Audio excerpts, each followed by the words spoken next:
The Royalist defeat at Marston Moor was not a simple battlefield loss. It was the catastrophic failure of a system. This single summer afternoon decided the fate of King Charles I's cause in the north of England, representing the decisive blow from which his northern ambitions would never recover. By the end of 1643, the English Civil War had ground to a strategic stalemate. After more than a year of bloody, inconclusive fighting, neither the Royalists nor Parliament could deliver a knockout punch. Both sides were hampered by internal limitations. England lacked a recent tradition of widespread warfare, resulting in shortages of arms, experienced soldiers, and the ability to mobilize full national support. Victory now depended on foreign intervention. This reality expanded the conflict beyond England, turning it into a war of the three kingdoms involving England, Scotland, and Ireland. Each side looked for external allies to break the deadlock. King Charles sought reinforcements from Ireland, but this support arrived in small, ineffective increments. In stark contrast, Parliament secured a formal alliance with Scotland.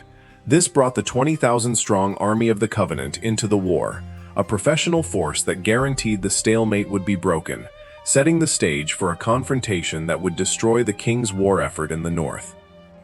Parliament's successful diplomacy with Scotland fundamentally altered the war's trajectory.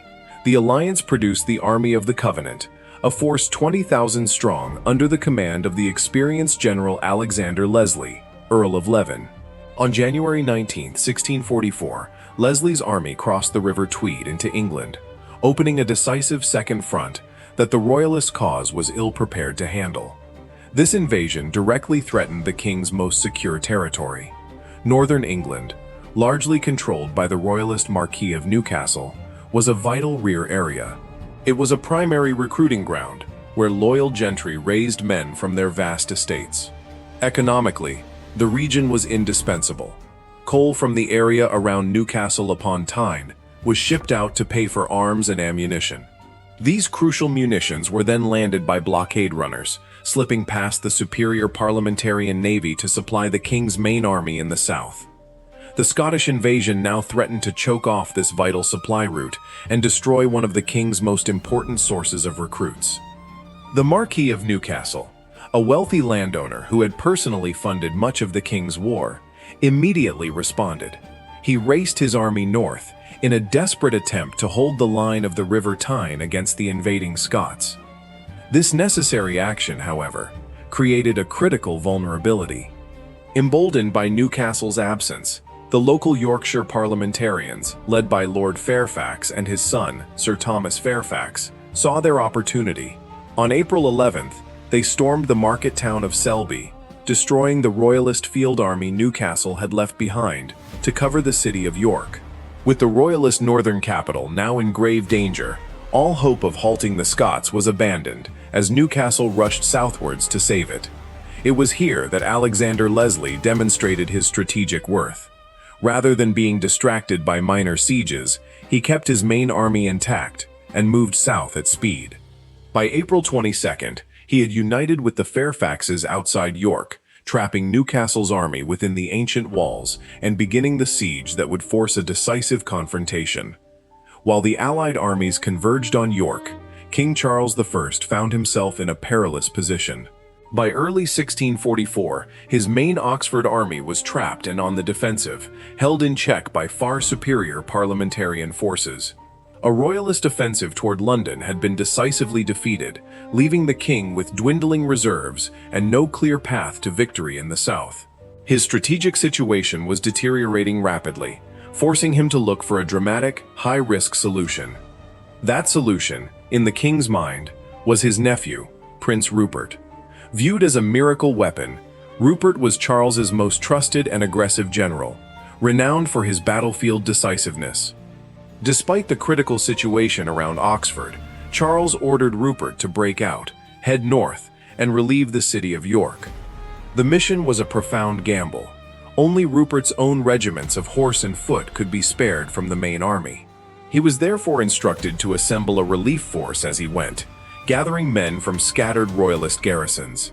Rupert devised an ambitious plan to retake parliamentarian-held Lancashire, reasoning that a successful campaign there would allow him to recruit the additional men needed. His charisma and a series of quick victories worked. Men flocked to his banner, creating a powerful, if hastily assembled, patchwork army of varied training and experience. Meanwhile, back in Oxford, the king's situation grew even more desperate. With two parliamentarian armies operating against him, he wrote a letter to Rupert that would become a source of intense historical debate. The document was dangerously ambiguous. On one hand, Charles stressed the absolute necessity of saving York, stating, "If York be lost, I shall esteem my crown little less." Yet, in the same letter, he also seemed to order Rupert to abandon the northern campaign if it proved too difficult, and immediately marched to Worcester to assist the main Royalist army. The letter appeared to demand two contradictory outcomes: a decisive victory in the north and an urgent rendezvous in the south. It created a strategic dilemma, placing the burden of interpretation squarely on Rupert and setting the stage for the controversial decisions to come. Demonstrating his characteristic flair, Rupert did not march directly on the Allied siege lines.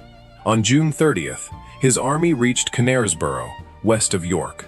Instead of a direct assault, he executed a brilliant outflanking maneuver, striking north, crossing the River Ouse at Thornton Bridge, and then turning south again. The Allied commanders, realizing they were about to be trapped between Rupert's relief force and Newcastle's garrison, had no choice but to abandon the siege.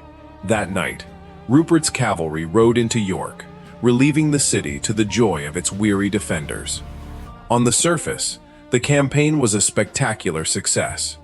Rupert had achieved his primary objective with masterful maneuvering, lifting the siege and reinforcing the city. But the strategic reality was far more stark. A combined Parliamentarian and Scottish army remained intact and in the field. Merely relieving York was a temporary reprieve. The destruction of that army was the only way to truly secure the north and free Rupert to assist the king in the south. For Rupert, a decisive battle was not a choice, but a strategic necessity. This created immediate friction within the Royalist command. The Marquis of Newcastle and his Scottish Chief of Staff, Lord Athen, argued forcefully for caution.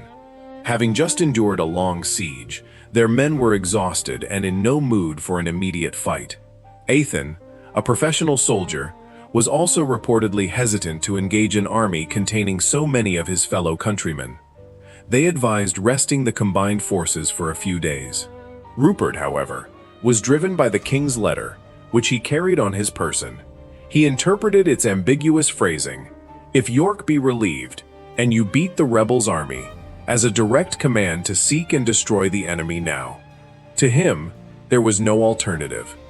Reluctantly, Newcastle and Athen bowed to the prince's authority.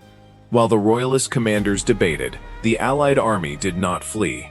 Having lifted the siege, they withdrew a short distance and took up a strong position on the open ground of Marston Moor, correctly anticipating that Rupert would come to them, seeking the decisive confrontation he so desperately needed.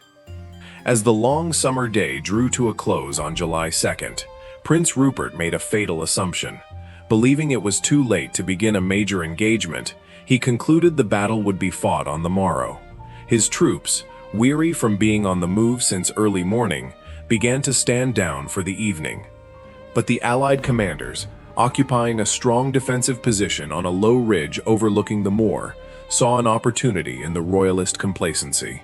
At around 7 p.m., in a moment of stunning initiative, the entire Allied army rolled down from the high ground and charged across the field, catching the Royalists completely unprepared. The battle immediately split into two dramatically different engagements. On the Allied left, Oliver Cromwell's cavalry smashed into Lord Byron's cavaliers, who gave way almost at once. The momentum was so great that Prince Rupert himself led a furious countercharge to halt Cromwell's advance, only to be decisively checked by the disciplined support of David Leslie's Scottish Cavalry Brigade. On the opposite flank, however, the Allies met with utter disaster. Sir Thomas Fairfax's cavalry was forced to advance through difficult, broken ground of hedges and a narrow lane. The Royalist commander, Lord Goring, had brilliantly exploited this terrain, placing commanded muskets among his own horsemen. Fairfax's troopers were decimated by musket fire before Goring's cavalry even charged. When the charge came, the disorganized parliamentarians under Fairfax and Sir Marmaduke Langdale were shattered and routed from the field. This success on the Royalist left nearly won the battle outright. Having routed Fairfax, Goring's victorious cavalry wheeled around and crashed into the now exposed flank of the Scottish infantry, holding the Allied center. Encouraged by this breakthrough, Sir Charles Lucas led his reserve cavalry in another charge that carved even deeper into the wavering Allied line. Under the combined pressure, the center buckled. Regiment after regiment of Scottish infantry took to its heels and ran, and the entire Allied army seemed on the brink of total collapse. Despite the flight of many regiments, the Allied center did not entirely disintegrate, saved by the structural resilience of the Scottish infantry. On the extreme right of the front line, 2 Scottish units anchored themselves against the onslaught, forming a disciplined hedgehog of pikes. This bristling defensive wall absorbed the shock of the Royalist cavalry, providing a crucial tactical anchor. Exploiting this momentary stabilization, Lieutenant General William Bailey systematically rallied the 4 crumbling regiments in the center, averting a total collapse just as the Royalist assault peaked. While the infantry held the line, the battle's decisive mechanical advantage emerged on the flank through superior command discipline. Unlike the Royalist cavalry, which had scattered in chaotic pursuit after their initial breakthrough, Oliver Cromwell maintained strict control over his troopers. After breaking the enemy line, he halted his men, prevented them from scattering, and wheeled them back into a cohesive formation. Rejoining David Leslie, Cromwell directed this intact cavalry force into a renewed, devastating attack against the Royalist right flank. The Royalist lines shattered under the weight of this coordinated assault. Prince Rupert, the king's vaunted commander, was chased from the field by the victorious Allied cavalry, forced into an ignominious retreat, where he reportedly hid in a bean field to avoid capture. With their cavalry driven off and their commander missing, the Royalist infantry was left entirely exposed. The Marquis of Newcastle's elite infantry, known as the White Coats, found their withdrawal blocked by a series of agricultural enclosures. Victorian writers later romanticized their fate as a tragic last stand around a fallen banner, but battlefield evidence suggests a far more pragmatic and disciplined fighting retreat. The White Coats utilized every ditch and hedgerow to fire back, extracting a heavy toll as they slowly withdrew. Ultimately, Cromwell's rare ability to control and re-engage his cavalry proved to be the decisive factor in the infantry battle. He directed his reformed horsemen against the isolated Royalist foot, systematically breaking the final pockets of resistance. Stripped of their leadership and overwhelmed by coordinated strikes, the Royalist forces were swiftly routed, turning a hard-fought evening into an utter disaster for the king's northern army. Marston Moor was an utter disaster for King Charles. The Royalists suffered catastrophic losses in men, officers, arms, and vital supplies. With York's subsequent surrender and the Marquis of Newcastle fleeing into self-exile, the North was permanently lost to the king. While not immediately decisive for the entire war, this defeat fundamentally shifted the conflict's architecture. It freed up parliamentarian armies for redeployment to other fronts and provided the foundational core for the eventual creation of the new model army. This battle was a critical, irreversible step toward the king's ultimate defeat. Read academic histories for deeper context. History teaches us, if we listen,